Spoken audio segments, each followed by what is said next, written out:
बिस्मिल्लाहिर्रहमानिर्रहीम। अस्सलाम वालेकुम।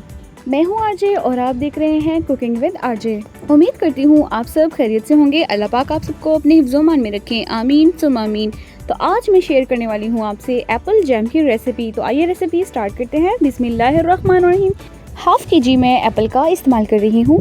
सभी एप्पल्स के छिलकों को रिमूव कर लेंगे और साथ साथ इसे पानी में शामिल करते जाएंगे। उसके बाद हम इसे छोटे छोटे से पीसेस कर लेंगे पानी में ही, ताकि ये ब्लैक ना हो। और फिर कढ़ाई में डालकर पानी शामिल कर लेंगे। आप यहाँ पर हस्बे ज़रूरत पानी शामिल कर लीजिए। अब हम इसे कवर करके छोड़ देंगे जब तक ये पक नहीं जाते अच्छी तरह से। इस तरह से हम इसे अच्छी तरह से पका लेंगे। जब इसका कलर चेंज आए, ये ट्रांसपेरेंट हो जाए, तो फ्लेम को ऑफ कर देंगे और एक ब्लेंडर जार ले लेंगे। उसमें इनको शामिल करके और इसे ब्लेंड कर लेंगे। तो ब्लेंड करने के बाद ये कुछ इस तरह से दिखेगा। अब फिर से हम इसे कढ़ाई में शामिल कर देंगे और जो बचा हुआ इसमें पानी होगा उसे अच्छे से सुखा लेंगे। 2 कप मैं यहाँ पर चीनी के शामिल कर दूँगी। आप अपने टेस्ट के अकॉर्डिंग इसे कम और ज़्यादा भी कर सकते हैं। रेसिपी पसंद आ रही हो तो वीडियो को लाइक कीजिए, चैनल पर न्यू है तो चैनल को सब्सक्राइब कीजिए। एक दालचीनी का टुकड़ा शामिल कर देंगे इसमें।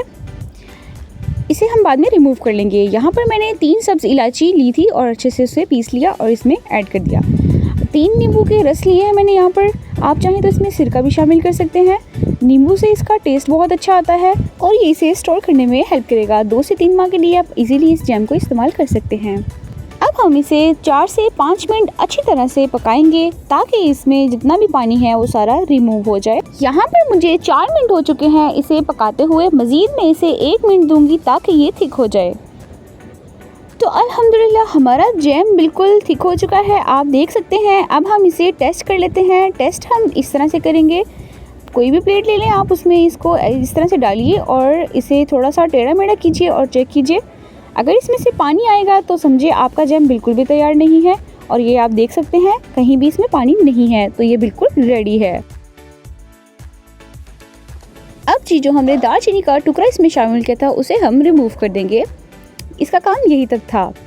तो फाइनल लुक देख लीजिए, माशाल्लाह। अभी ये गर्म है, ठंडा होने के बाद ये थिक हो जाएगा। तो ठंडा करने के बाद आप देख सकते हैं माशाल्लाह हमारा जैम परफेक्ट बनकर तैयार है।